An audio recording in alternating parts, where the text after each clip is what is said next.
Hello friends, this is Cara-Renee with B.Reborn Art and Healing, coming to you with my Sunday's Art of Truth for the month of July 2024. This project is a special tribute to my husband and the legacy that we began when we got married. Well, long before we got married, but we will be celebrating our 41st anniversary on July the 30th. And if you've been following me for a while, you may have already heard this, so I apologize if it's repetitive. But I made a decision 2 years ago to go ahead and cut up my wedding dress and use it in what I'm calling a legacy family journal. So none of my people in my family wanted my wedding dress. It's just times are different now. And so I decided, again, it took me 2 years. It took me a whole year to make the first cut, and then another year before I'm ready to really do anything with it. So I did start cutting on the dress. This piece of lace is actually from my dress. It had tiers and tiers and tiers of lace, just enough lace for almost a lifetime.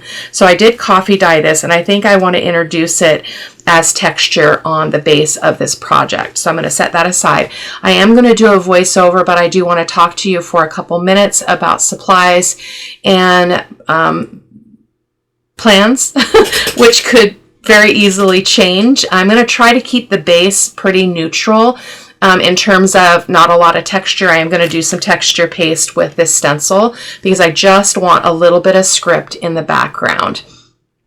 I'm using this photo from our wedding. So I printed it in black and white, and I put it on a piece of chipboard, and then I put matte medium on it to seal it. So it's not the greatest picture. We actually didn't get any. I think we got like a handful of professional pictures. I had the negatives at one point in time, but it's been over 40 years, so I don't know where they are, and we couldn't afford to really buy prints or anything, so we just don't have them. So this is what we're going to be using. This is our picture after he announced us husband and wife. And so we're going to be using that picture as the focal point. And I'm going to do kind of a mixed media assemblage with a variety of metal bits here. So we've got this tiny frame.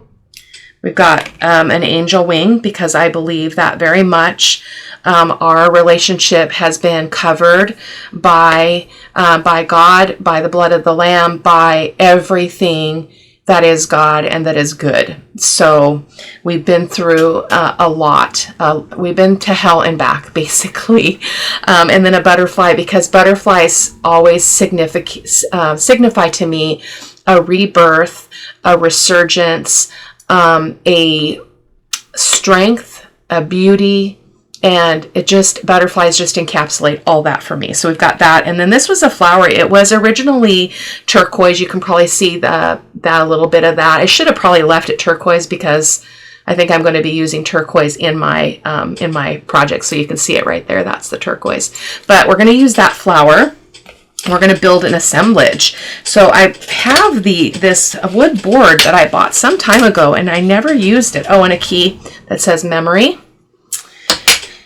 So I have this board that's been in my closet, and it's got this rough, log look on the two edges, the long side. So we're going to use that as our substrate. I did already prep it with some clear gesso to seal the wood. And I've got a variety of digitals. So I just printed this. These are my own vintage digitals, vintage images of some old music paper.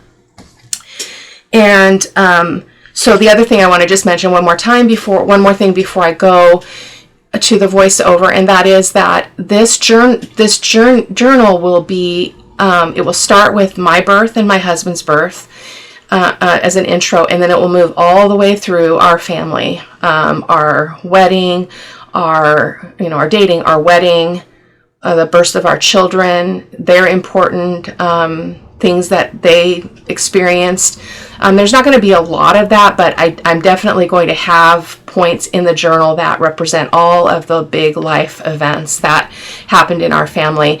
And my hope is that a journal has the potential to be passed through the generations a lot more than an old wedding dress. So yeah, so that's what we're going to do. I have no idea what I'm doing, like, other than I'm using a stencil, I'm using the photo, I'm going to make a mixed media assemblage. That's pretty much it. So I'll be doing a voiceover for the rest of it, and I will, I'll see you on the other side. Just going to share the supplies that I'm using in terms of paints here with you. I am using quinacridone nickel azo gold, cobalt turquoise, raw umber, and I think that is it. So we're going to go ahead and start by using my matte medium to put on all the papers. I will be speeding some of these parts up for you just to make the video be not too long. So we're just going to be covering the whole surface here. I'm not going over the edges or anything, and I'm trying to watch that edge. You can see there's a brown edge at the top and the bottom. I was trying to keep my papers above that just so I can kind of retain that that bit, and I just love that little strip there that says I love you truly. In the end product, it doesn't show at all, but as I've talked about many times before, when I lay down papers, I lay them down with a purpose in terms of what they mean to me, but sometimes they get buried underneath the layers, and there's meaning to that for me. So I don't mind that I can't see that, because I know it's there, and that's what counts. So I am using quite a bit of matte medium. You'll notice that I will be applying a little bit of matte medium on the back of some of the papers as well. I find that helps the papers to adhere a little bit better. I did print these out on 65-pound paper, which is not necessary. I should have printed them out on a 20-pound, and that would have been just fine, but that's okay. It's not a big deal. So I'm going to go ahead and just turn some music on for you and let you watch.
Okay, just finishing up getting the collage papers on here. I've got a couple of little slits there that are still showing the wood base, but I wanted to show you this little strip that came out of one of the music pages, and I've slowed this down so that you guys can read it and I can read it with you. So hopefully it's coming here in a second. I'm not sure. There we go. God, may God to have and to hold its song. That just struck me, and I didn't do that on purpose. So really cool how that happens. I have mentioned before, I do not like voiceovers. I get really kind of discombobulated with trying to remember what I was doing, as well as kind of time my voiceover with the actions on the screen. So I hope that you'll bear with me. It did allow me to cut this video down significantly and to cut out the really kind of convoluted parts. So that was our dry there. And now I'm going to take a piece of that lace. That was coffee dyed lace that was from my original wedding dress. Yikes. Such a big move, such a bold move. But we're going to I'm going to tear it down here, and then we're going to apply it with some matte gel. The matte gel will hold more substantial things like lace and other heavier items. And so I'm going to apply it here on camera, right here along the bottom of the wood panel. But when I went to dry this part, I did decide to add a couple more pieces, so you'll see that here in a moment. But again, and this lace was absolutely gorgeous in the end product, like absolutely gorgeous. So I hope that you'll take a moment and look at the still photos, because I put texture paste over the lace and paint over the lace, and it was just absolutely divine. So and it just is almost makes me cry to think about what this is going to mean. So so this is what I'm talking about in terms of, I did add a couple more pieces of lace to add some more texture. And I think what I'm going to do is I'm going to take a photo of this wood panel here, and I'm going to use it as the journal cover. So I'm thinking about that, so we'll see. So now I'm going to go ahead and paint all the metal bits, and I'm just going to use my fluid matte media, my golden fluid acrylic, excuse me, in raw umber. And the reason why I like it, it's convenient, it's right here in front of me, it's what I'm already using, but also it goes on really, really thin and light, and so I can do multiple coats very quickly. And so I'm just going to let you watch here for a few minutes while I continue painting these, trying to get all of the white cover. I did a pretty good job. And I did, as I mentioned, I think in the beginning, I'm not sure, I did gesso these before I turned the camera on. I forgot to talk about that, I believe. So if you don't gesso it and you're working on metal, the paint is not going to stick. It's going to have a tendency to flake off, so it's really important to prep that. If you don't want to affect the color of the bit that you're painting, you can use a clear gesso and it will have the same effect. I just used the white gesso because I knew I was going to be painting them brown. So we'll be coming in with some other accents, some gold and some wax on top of these that's going to capture all that beautiful texture. It's absolutely, oh, so scrumptious. This is the kind of work I used to do all the time. I mean, I didn't do anything else on my channel but mixed media, and this just reminds me of how much I love it. It's harder for me to do now because I'm used to paper crafting and being able to it's just easier to talk during a video when you're doing paper crafting, I think, than it is to do it while you're doing mixed media, because this video I think was about an hour and 20 minutes real time. So yeah, lots of drying time and a little bit of discombobulation in terms of I was on the fly. I didn't really know what I was going to be doing until I was kind of doing it. And so if you see my hands kind of going crazy or grabbing from outside of your view, then that's what's going on there, just figuring it out. And I did try to edit as much of that abruptness out as I could, but I'm hoping that it's going to go okay for you guys. So just finishing up that brown paint on the key. And then we're going to go ahead and set that aside and let them dry. And we're going to bring the panel or the wood, I guess it's a wood plaque, I guess is what we'll call it, the wood plaque back over. And we will continue working on that after I clean this mess up. There we go. So, yeah, so it's dry. So now we're going to go in with the texture paste. I did decide to go ahead and grab this it's a kind of a doily stencil because I really, when I want to be able to pick up a lot of color and grunginess in the background, it helps to have texture paste down in some form. So this turned out to be an absolutely amazing choice, and I'm so glad that I did it. And again, you'll be able to see that in the photos at the end of the video. but it turned out really beautiful. It was a little bit tricky to go over that lace, so I was moving fairly slowly rather, to make sure that I could really make sure that that stencil was really making an impact into that lace as I was applying the texture paste, and it worked like a dream. So I'm going to go ahead and let you watch while I continue doing the stenciling, and I'll be back.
So we are going to do a quick dry here because I do want to go in with that text stencil as well, and I need the other bits to be dry. So we'll be right back. And there we go. So we're ready to come in with the script stencil. And I'm going to again be going over the lace where I can. It was a little bit trickier with the script because it's a lot finer detail. So and it's imperfect, the stenciling. That would be my strongest encouragement, a piece of advice for you is if you're doing stenciling in a mixed media style, it's really important to let go of that expectation that your impressions are going to be perfect, because when you get going with a lot of texture underneath or different levels and layers, it can get really tricky. So but it's well worth persevering and seeing what kind of results you can get. So super fun. So we're going to go in one more spot here up in the upper right hand corner, and then we'll be doing another dry. Now I will tell you, before we get there, I realized that I was running the camera and it was just drying, and so I paused the camera, but because I'm not used to using the feature on my webcam, for the longest time I didn't have a pause feature, so I forgot to turn it back on. So after this dry time, you're going to see it's going to magically come back and have color on it, but we'll talk about that here in a quick minute. So again, just finishing off this other side, trying to be careful not to get that stencil in the wet text that is already down there. So, and again, it was a little bit rough and rocky over that lace, but you can see off to the left just how beautiful that's going to be on top of that. It would actually been beautiful just to be left brown, but I don't do that very well. So, but here you go. There's a close-up of that beautiful texture, and you can see the script worked pretty darn well. It's imperfect, but it's really quite beautiful. Just testing to see if it's dry, and the upper left hand corner was still very cool to the touch, so I knew it wasn't quite dry. So but that's how I test it. So pardon me, we are going to do the raw umber glaze, and then it's the break where I dry that and end up not turning the camera back on. So again, a glaze, if you haven't seen it before, is 1 part paint to 2 parts fluid matte medium. And that allows you to create this kind of slower drying solution or medium that allows you to apply this paint over the entire surface and then wipe up the parts that you want to. And so I'm going to let you watch this because it's really quite magical. It can be a little bit of a gaspy moment because you're probably wondering, why are you covering that all up with brown? You've just ruined the whole piece. but just watch. It's absolutely magical is the only word that I have for it. I absolutely love this technique. I use it.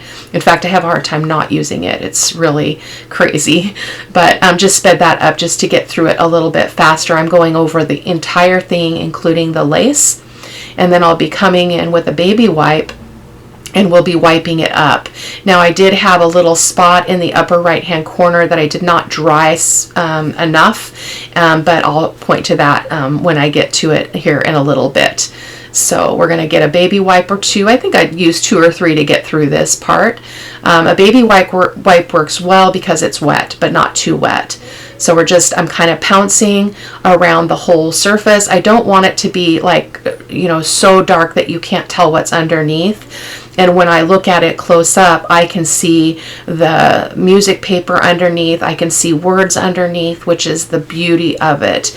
And again, as I've referenced many times before in my Sunday's Art of Truth, the meaning of the text, the meaning of the music, kind of hidden under the layers, also is part of the story, at least for me. And as sorry, this is the part where I paused the camera, forgot to turn it back on, but what I did is I came in, I'm just going to let you watch this part. I'm just kind of playing around with the layout. But what I came in with is I used the cobalt turquoise that I talked about in the beginning and the Nicolazo gold. And then I believe, those are the 2 colors. And so basically is all I did in terms of technique is I just I put some on it and I sprayed some water on it, and then I kind of moved it around with a brush and my finger, going kind of back and forth with that. I wanted the turquoise to be the predominant color in the piece, and I wanted the quinacridone Nicolazo gold to be an accent, and it turned out, as you can see probably in the photos, it's absolutely gorgeous. I'm so sorry that I didn't get to bring you along for that part, but it was a basic technique. Again, I went from brush to fingers and until I was satisfied with the balance of color. And so they're just laying out my pieces just to make sure that that's what I wanted to do. And I loved how the assemblage worked out as well. So let's see what's next here. I believe I'm going to try to, let me see, yes. This is where I thought I could put on all my metal elements with matte gel. Now, you can't. You can, it's difficult. So I didn't have any E6000. I always have E6000 in my house. I used the last of it when I did the Sweet Yvonne journal because I had to use it to put some stuff on the cover of her journal, and I didn't refurbish. I didn't get more, and so I end up fussing with this. I try to put it on with the matte gel. I know that what you see white that's coming through all the holes would dry clear. I wasn't concerned about that, but I needed it to adhere quickly because I had a lot of pieces that needed to go on here. And so I do end up, you'll see here in a little bit, I am going to stop that process, and I'm going to come in and do a couple more steps with the base and accent some of that texture, and then I zip out to the store and I got some more E6000. So here I decided I definitely wanted to bring some gold into this piece because gold to me is just such a meaningful color and tone. It reminds me of our value. It reminds me of the rich things that we experience in our journey and in our lives and in our marriages sometimes. I know that that's not always the case, but for my story, even though there are rough times, there's also beautiful times, and the gold really just reminds me of the goodness and the wealth of things that we mine, M-I-N-E, mine in our relationships. And I'll be talking a little bit more about that in Sunday's Art of Truth. It's going to be called Legacy, and again, it's tying back to the legacy journal that I'm making for my family and celebrating our 41st wedding anniversary coming up here next week. So by the time you see this, I think our anniversary falls on a Wednesday next week. But just coming in again here and there with that iridescent gold fine, golden fluid acrylic. Again, if you've watched me before, you've seen me use it. It's one of my favorite things of all time, but it really highlights all that texture. So if you have something like that, it can be a wax, it can be any kind of acrylic paint. It doesn't have to be a fluid acrylic, but these are my artist supplies, and they are what I most like to use, so that's what I do. So I do believe next that I'm going to bring in some of the yellow, can't remember what it's called, golden maybe, wax, but just trying out the assemblage one more time. I would, at this point in the process, I hadn't yet decided if I was going to go to the store and get E6000. Because as I mentioned before, I'm getting ready to go on a short little vacation with my husband and my kids and grandkids, and I didn't want to go out and do that. So I was thinking about just putting it all, gluing it all on off camera, but I did end up doing that. But before I do that, I'm going to apply the gold wax. And so this is from Prima Marketing. It's called Art Alchemy Wax, and I believe this one is golden, but it'll be linked down below. I'm not sure what it's called off the top of my head, but I'm just coming around on all those metal bits and highlighting all the edges, and I'm just gently, it looks like it's going fast because I sped it up, but I am just gently applying wax to where it will catch. I just let it catch where it wants to catch. The same with on the key and the other pieces, the frame and the angel wing and butterfly as well. So I'm going to let you watch here for a moment until we get to the next step.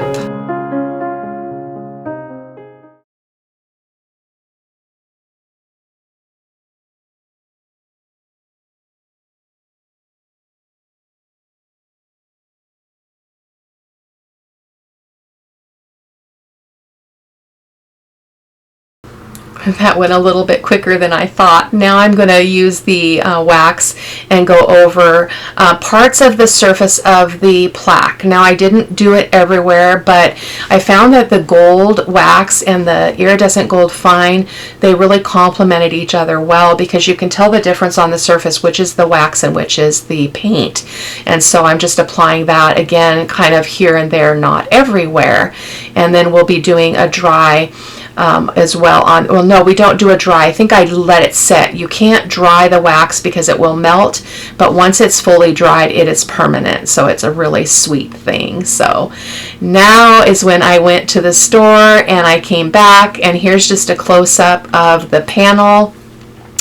Absolutely gorgeous. I'm so thrilled with this. And as you can see there's a lot less of the quinacridone Nicolazo gold, just showing my stash. Of course, I had to go load up because I'm never going to get in that spot again where I don't have what I need when I'm creating. I had it on the grocery list and I didn't get it when I got groceries. So I did get the big tube as well because I knew I had some bigger areas that I wanted to cover. So you're going to see me struggle a little bit with the tube because I don't think I pierced that opening properly. And so it was really hard to get out. So I'm going to try a couple different things here to get that to open up. But my friend and artist, Sean Petit, I was on her design team back in 2019. I had the privilege of being on her team for a year, where I did, I think, 4 or 5 different projects during that year, mixed media projects. And she used to say, I'll never forget it as long as I live, she used to say E6000 is strong enough to glue a small child to the wall. And so every time I use it, I think about that. So E6000 is definitely the way to go if you are trying to adhere something that needs a little bit more heft to it. So it's very, very permanent when it's done. So trying my little pokey tool there, it's still a little bit clogged up. I think I pushed the metal bit in rather than pulled it out when I opened that bottle, or that tube rather. And so I'm going to go ahead and continue and let you watch while I continue to glue these bits on. And yeah.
Okay, we are getting close to being done. Just going to add that key and the wing.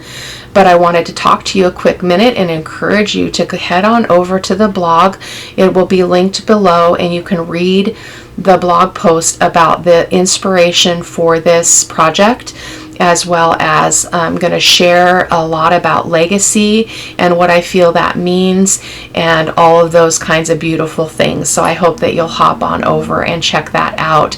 I hope that you enjoyed the video. I know it can be a little bit choppy when I do a voiceover, so I'd appreciate any feedback you have, but there's a close-up. I will see you in the next video. Take care. Bye-bye.